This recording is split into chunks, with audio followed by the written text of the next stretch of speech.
They say his heart was so full of fire, they buried it separately, wrapped in fine linen, soaked in frankincense, and sealed in a golden box. Not with his body, not with his bones, no.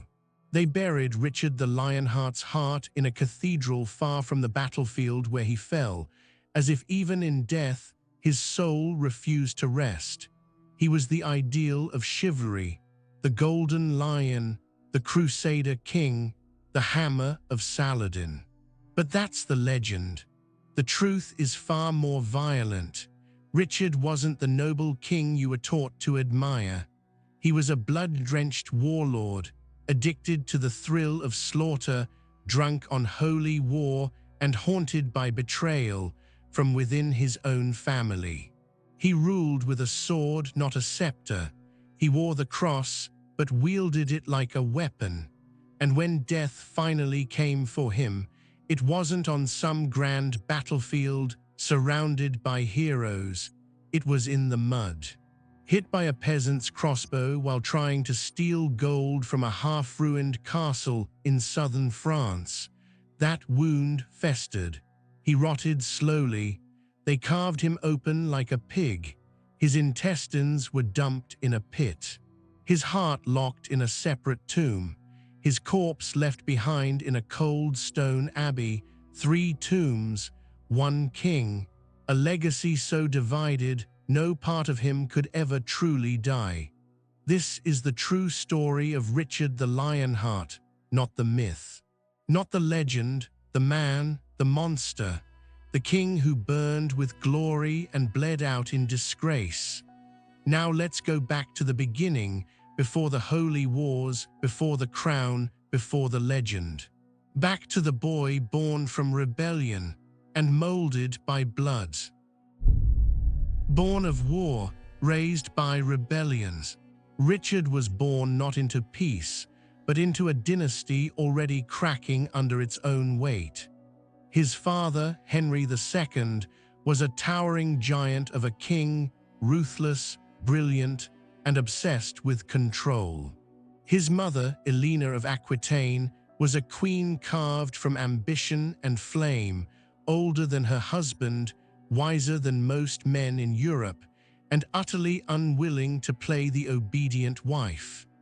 Their marriage was war. Their love was a battlefield. And Richard, he was their weapon. From the moment he could walk, Richard was taught that the throne was not given, it was taken. At age 8, he held a dagger at his brother's throat during a training match and didn't flinch. At 10, he was sent to Aquitaine, his mother's blood-soaked duchy, to learn how to rule land that bled with rebellion. And by 12, he learned that loyalty in royal bloodlines was a joke. Elena, fierce and cold-eyed, had grown sick of Henry's domination. She whispered poison into her son's ears, not out of spite, but strategy. One by one, the royal children turned against their father like a pack of cubs devouring the old lion. Richard joined them, sword in hand, against the very man who gave him life. This wasn't some brief tantrum, it was war. At age 16, Richard wasn't reading poetry or studying Latin. He was leading armies against his own father, raiding castles, burning loyal villages, executing men who had sworn oaths to the crown. His own family crest still hung above the halls he torched. There was no innocence in his boyhood. Only ash, and Elena, she watched it all unfold from behind her cell bars. When the rebellion failed, Henry had her locked in a castle like a dangerous relic, a mother imprisoned by her king, a queen betrayed by her husband, a woman who still pulled strings through iron and stone. Richard never forgot it. He learned something then, not just about power, but about cruelty, that even kings bleed when their sons turn. That thrones are built from broken bones and sharpened tongues, that love is weakness, and family is a lie, From here, Richard changed. No longer just a prince, he became something colder, harder, hungrier. They called him the Lionheart years later, but the lion was already there. It just hadn't tasted real blood yet, and the next time it did, it wouldn't be his father's, it would be an entire population.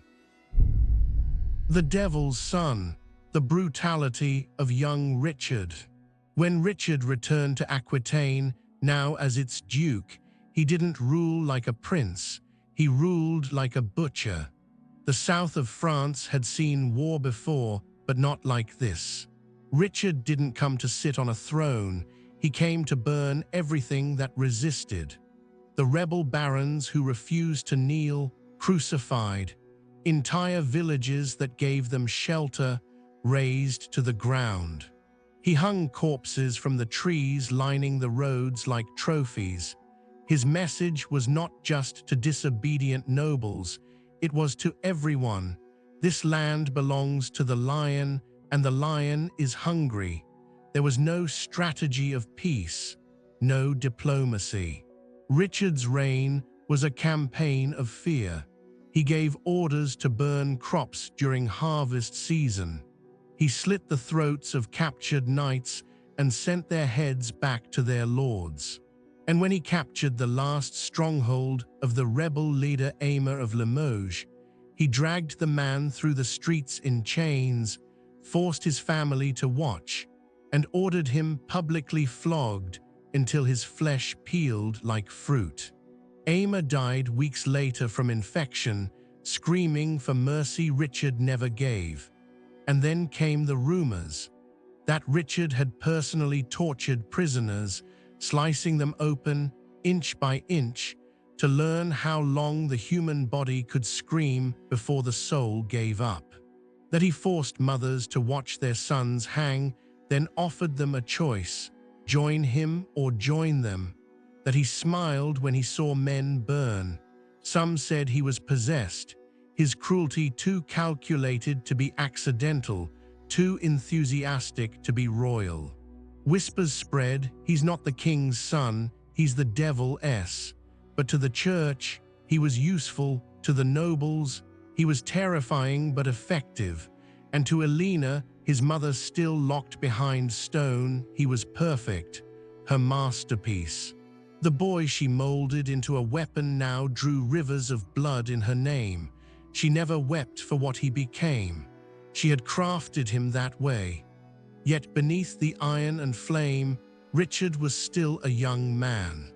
And when the killing slowed, even for a moment, something crept into his eyes, something hollow. No joy, no regret, just nothing, like a blade left in the rain too long. He had become numb to pain. Not just the pain he inflicted, but his own. By 20, he had seen more entrails spill than many executioners in a lifetime. He had forgotten the sound of forgiveness. He did not believe in mercy. He did not believe in God. But God still believed in him, because soon the Pope would come calling, not to punish him, but to hand him a sword and tell him to march east, not for Aquitaine, not for France, but for heaven. Crusaders' fire, enter the Holy War.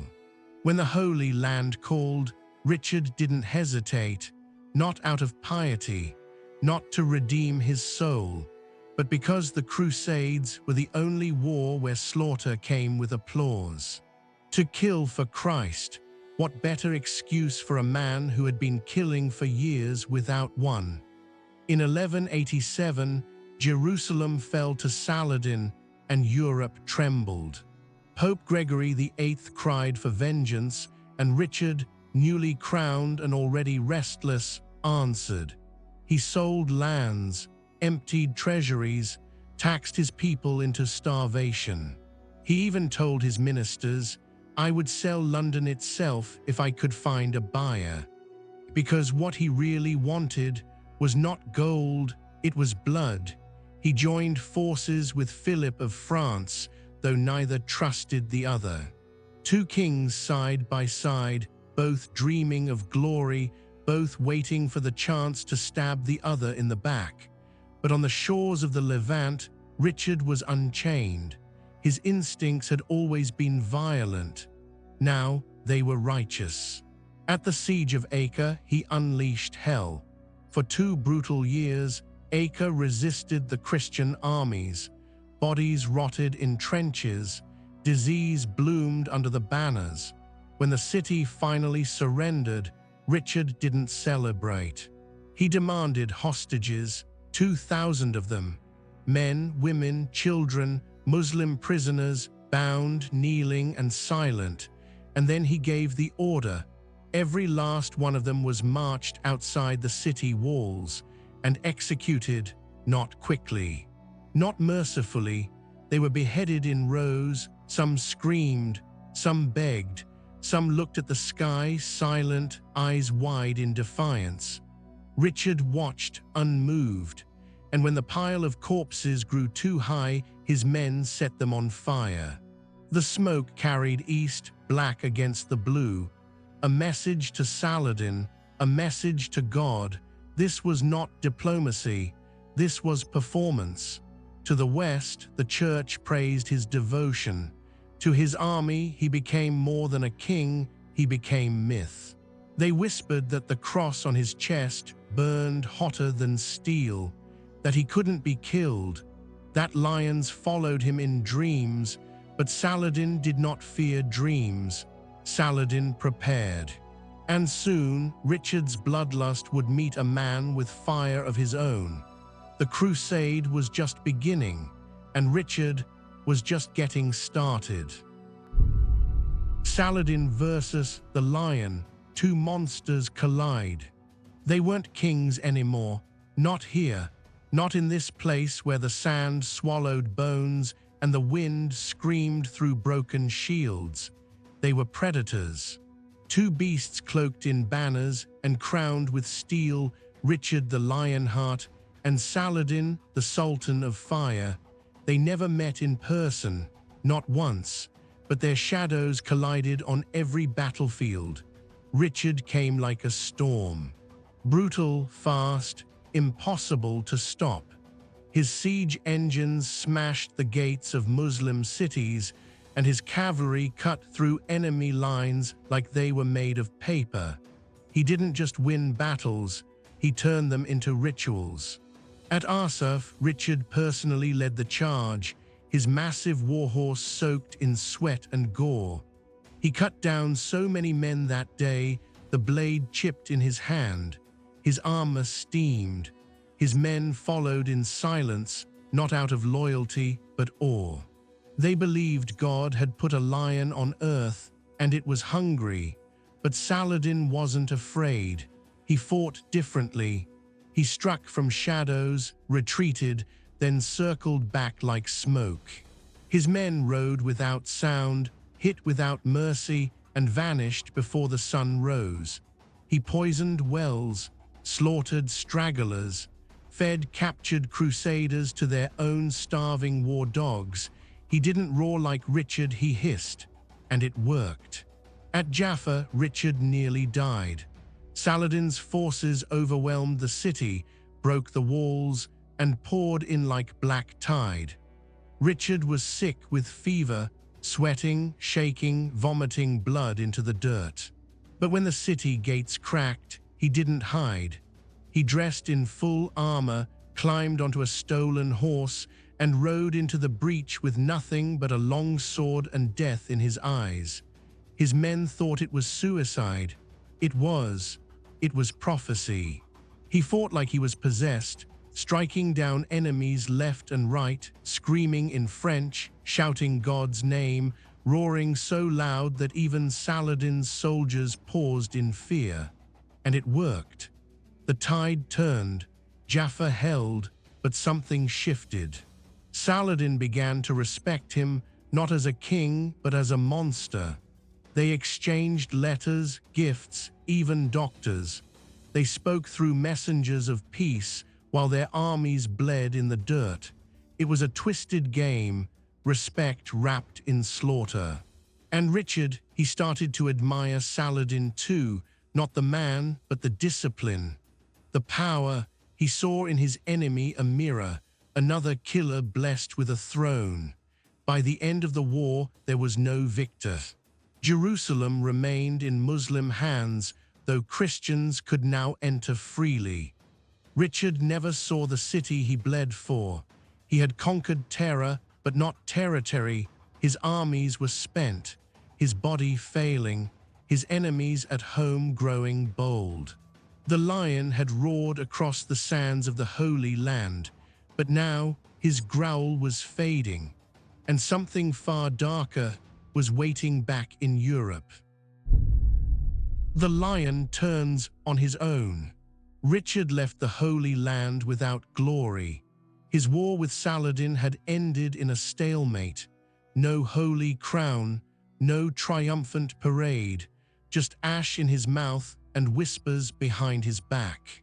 The Lionheart was heading home, but home had changed. He disguised himself as a common pilgrim to cross Europe, not for humility, for survival, because while he had been bathing in blood in the east, vipers had been nesting in his absence. One of them was Leopold of Austria. Leopold, the same duke who had fought beside Richard at Acre, nursed a festering wound. Richard had once torn down his banner from the city walls and tossed it into the dirt, claiming only kings deserved to fly colors above conquered ground. That public humiliation burned in Leopold's gut like acid, and now he had his chance.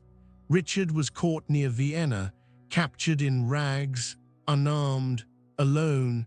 They chained him like a dog and threw him into a stone cell. No sunlight, no crown, just damp walls, rot, and the slow, crawling realization. He was no longer a king. He was property. Leopold sold him, yes, sold him, like cattle to Emperor Henry VI of the Holy Roman Empire. In return, Henry demanded a ransom so high it nearly collapsed England's economy. 150,000 marks, enough to buy entire kingdoms, enough to feed every peasant in England for a generation, and it would be used to buy back a monster in a cage. Back in London, the people wept, not out of love but fear, because when Richard returned, they knew what would follow: taxes, conscription, punishment. A beast wounded is a beast enraged. And this one had been humiliated. While he rotted in German chains, his own brother John moved to take the throne, whispering into noble ears, promising lighter rule, smoother governance. Less blood, but nothing could kill the myth. From that cold, wet dungeon, Richard became more dangerous than ever. Minstrels sang of his pain, priests called for arms, mothers gave up wedding rings to buy back the lion. It became a national obsession, not to save him, but to avoid his wrath if they failed. And in the darkness of his cell, Richard sharpened not just his hate, but his memory. He knew the names of those who abandoned him, those who paid too little, those who looked the other way. And when the ransom was paid, when the gates swung open, and when Richard walked free, he did not return like a king. He returned like a weapon unsheathed. The lion had been caged. Now it would tear the world apart to reclaim what was his. Erlina and the king's ransom. She was over 60, wrinkled, worn, and cloaked in black. But when Erlina of Aquitaine rode out across her son's broken kingdom, there was nothing fragile about her. Her husband was dead. Her other sons were corpses, and now the only one left, the one she had raised to be a weapon, was rotting in chains beneath a German castle. Richard, her lion, her legacy, her curse. The ransom was impossible. 150,000 silver marks. It was more than England could bear. But Erlina didn't hesitate. She opened the royal treasuries. She stripped gold from cathedral altars, melted down royal heirlooms, pressed bishops for silver, knights for land, peasants for everything else. She taxed the living. She exhumed the dead. Even the church bells were taken and recast into coin. Villages starved. Monasteries went silent. Fields grew wild with neglect. The kingdom bled, not from swords, but from silence, as the pulse of a dying economy fed the resurrection of a single man, a king, no, a storm. And as the silver trickled into the emperor's hands, the rumors began that Richard had lost his mind in the dungeon, that he no longer spoke, that he stared for hours at the walls, whispering names, his betrayers, that his fists were raw from punching stone, that his dreams were soaked in blood and wolves. But Alina never wavered, because she knew something the world had forgotten. Richard doesn't forgive, he remembers. When the sum was complete and the gates finally opened, they say he stepped out of the prison not as a man, but as a shadow with eyes, pale, thinner, but sharper, not a king reborn, but a blade reforged. He kissed his mother's hand, said nothing more, and turned his back on the empire that had caged him. Behind him, Henry VI counted his coins. Before him, Europe trembled. He didn't return home. He returned to war. And the first name on his list was family. Blood and glory, the final campaigns. Richard returned not to rule, but to kill. He didn't ride home to London. He didn't sit on a throne. Instead, he galloped straight back to Normandy, where his enemies had stirred during his absence like maggots under a stone. The French king, Philip Augustus, the one who had once shared bread with him during the Crusades, now whispered rebellion into the ears of Richard's own vassals. They betrayed him without hesitation. They had forgotten the taste of his wrath. He reminded them. The campaigns of 1194, 1199 weren't grand wars. They were hunts. Richard moved like a beast across the forests and stone keeps of Aquitaine and Normandy, not with honor, but with fury. Every castle that resisted was stormed. Every lord that faltered was flayed in coin, in land, or in blood. One baron who dared to refuse tribute had his children dragged before him, and when he cursed Richard's name, the Lionheart had them executed, one by one, while their father screamed until his voice snapped. He wasn't fighting to win, he was fighting to feel. After years in chains, after betrayal, after holy war and captivity, the crown meant nothing. Only the sword made sense now. Only war had rhythm. He laughed more in siege camps than he ever did in courts. His eyes lit up not at diplomacy, but at the firelight glowing behind shattered gates. It was a sickness of the soul, glory rotting into bloodlust, honor mutating into compulsion. Even his generals noticed. They said he grew quieter before battle, not tense, not afraid, but euphoric, as if death was an old friend he was flirting with. They said he fought with reckless speed, barely armored, seeking wounds as if they were medals. They said he whispered prayers not to God, but to the dead. And always, behind it all, there was Alina, watching from a distance. The aging mother who had built this monster, who had funded the wars, who now saw her son unravel into something far beyond king or warrior. Something hollow, something cursed. He built a massive fortress in the French countryside, Chalice Chabrol, to intimidate a minor baron who'd insulted his name. It wasn't strategy. It wasn't necessary. It was personal. Richard wanted him crushed. destroyed, annihilated, like everything else that dared to breathe without bowing. But fate was circling. And while Richard sharpened his blade for another petty campaign, a nameless crossbowman sat atop a crumbling tower, waiting. The lion had killed his enemies, killed his friends, killed his soul, but death was patient. The arrow and the fools. It should have been nothing, a petty siege, a nameless fortress, a local noble hoarding gold from a battlefield Richard had already claimed. Not even a real rebellion, just arrogance. The kind of insult kings usually ignore. But Richard the Lionheart didn't ignore insults. He hunted them. He rode to Chalice with a handful of men. No armor, no fear.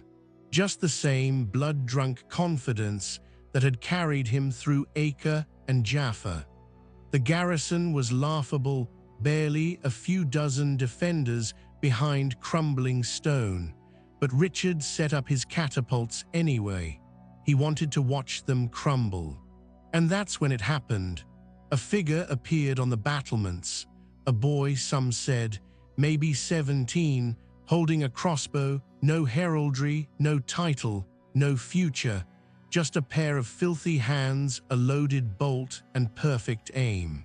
The arrow struck just below Richard's neck, near the shoulder.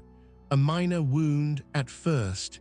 He laughed it off, pulled the shaft out himself, spat blood and ordered the siege to continue.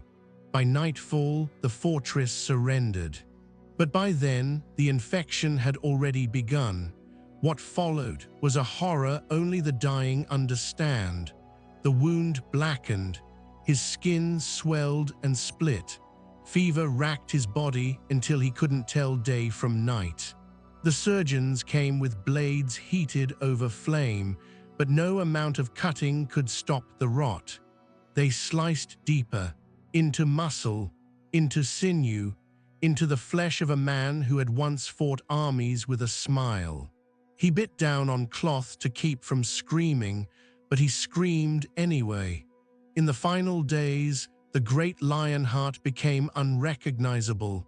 He wept. He begged for water. He cursed his own body for betraying him.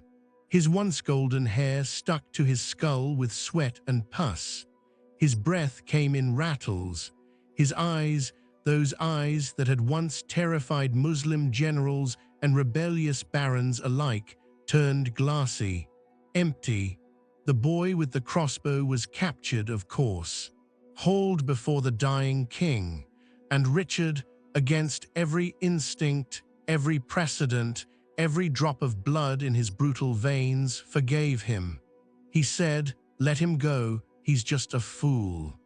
But after Richard died, his men flayed the boy alive anyway, burned him, then hanged what was left, because that's what empires do. They punish fools for daring to touch gods. And Richard, his final breath wasn't a roar, it was a rattle. A wet, sick gasp from a dying man who'd built a kingdom on screams, and now joined the silence beneath it. The Lionheart was dead, but the dismemberment was just beginning. The butchering of a king. The Lionheart was dead, but his death wasn't an ending, it was an autopsy. His body, once draped in crimson and gold, lay naked on a slab of stone. What followed was not a funeral, it was dissection. First they cut him open. His chest split with a wet crack. The stench of decay filled the chapel. They pulled out his intestines, black, swollen, rotting from the inside. Some claimed they found pieces of arrow shaft still buried in the tissue, as if the wound had grown teeth and refused to let go. The organs were packed into a lead box and buried at the base of Chalice Chabrol, the very place where the peasant's arrow had found him. A final humiliation. The bowels of a king left to rot beneath a rebel's stone. Then came the heart. It was removed with precision, bathed in wine, wrapped in silk, enclosed in a golden reliquary, and sent to Rouen, Normandy, not England, not his homeland, not his crown, but the land he had spilled the most blood to protect. They buried it in a cathedral like a saint's relic, yet even the priests knew better. This wasn't piety, it was propaganda. The church wanted to sanctify the lion, to wash the gore from his name, to turn slaughter into salvation. But his heart didn't beat for God, it beat for war. And the rest of him, what was left of the lion, the carcass, the bones, the mask that once led armies, was taken to Fontevraud Abbey in Anjou. Laid beside his father, Henry II, the same father he had rebelled against, the same father he helped destroy, the same father who, on his deathbed, had cursed Richard's name with his final breath. Now they shared a tomb, father and son. King and Kinkiller, no part of Richard the Lionheart lies whole, his intestines under rebel dirt, his heart sanctified by men who never smelled a battlefield, his corpse buried beside a man who died betrayed. 3 tombs, 1 king. No unity, no peace. Some say that's fitting, because Richard never ruled as one man. He was 1,000 fragments, soldier, prince, butcher, crusader, son, monster, martyr. He died like he lived, in pieces, but the story wasn't done.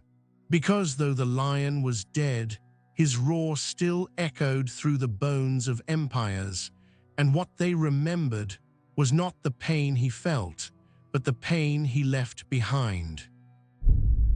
Legacy of the lion, hero or butcher. For centuries they called him the ideal king, the Lion of England, the Sword of Christ. His statue stands before Parliament, chest out, eyes forward, blade raised to the sky. Schoolchildren memorize his victories, textbooks praise his courage. His name is legend, but legends lie. Richard spent less than 6 months of his 10-year reign on English soil. He didn't speak English. He barely saw the people he ruled. He drained their coffers, taxed them into famine, and left them behind to chase glory across foreign sands. And when he returned, it wasn't to serve, it was to punish. His crusade. It bled the Holy Land. Thousands died not for faith, but for his fury. He executed prisoners en masse, burned cities, salted fields, used the cross not as salvation, but as a banner beneath which he could butcher with impunity. His enemies feared him, yes, but not because he was noble, because he was efficient, because he killed without hesitation. And yet he inspired worship. Why? Because we are drawn to monsters in armor, because history doesn't love peace. It loves fire. It remembers the loud, the violent, the beautiful in their destruction. Richard didn't rule a kingdom, he performed one, every war a stage, every siege a sermon, every death a signature written in blood. And the church. They sanctified him, forgave his sins, buried his heart like a relic, because Richard wasn't just useful in life, he was profitable in death. He became myth, clean, noble, easier to digest, easier to sell. But you've heard the real story now. You've seen the boy who rebelled against his father, the young duke who burned villages, the crusader who bathed in blood, the prisoner who came home seeking vengeance, the king who died chasing gold, the corpse carved like meat and scattered across 3 graves. So ask yourself, was he a hero, or was he an apex predator draped in velvet and scripture, a lion, not majestic, but ravenous? The roar still echoes. They buried his heart in gold, his guts inlaid, and his corpse in stone. But no grave could contain what Richard left behind, because the lion didn't die in chalice. He didn't die in fever or blood or fire. He died in pieces, and yet he never truly stopped roaring. You can still hear it, can't you? In the silence between wars, in the eyes of those who laid with iron fists and smile through slaughter. In every story where glory masks cruelty and righteousness wears a blade. His legend echoes not because he was noble, but because he was unforgettable. We don't remember Richard for mercy. We remember him because he made history bleed. And history, it never forgets the taste of blood.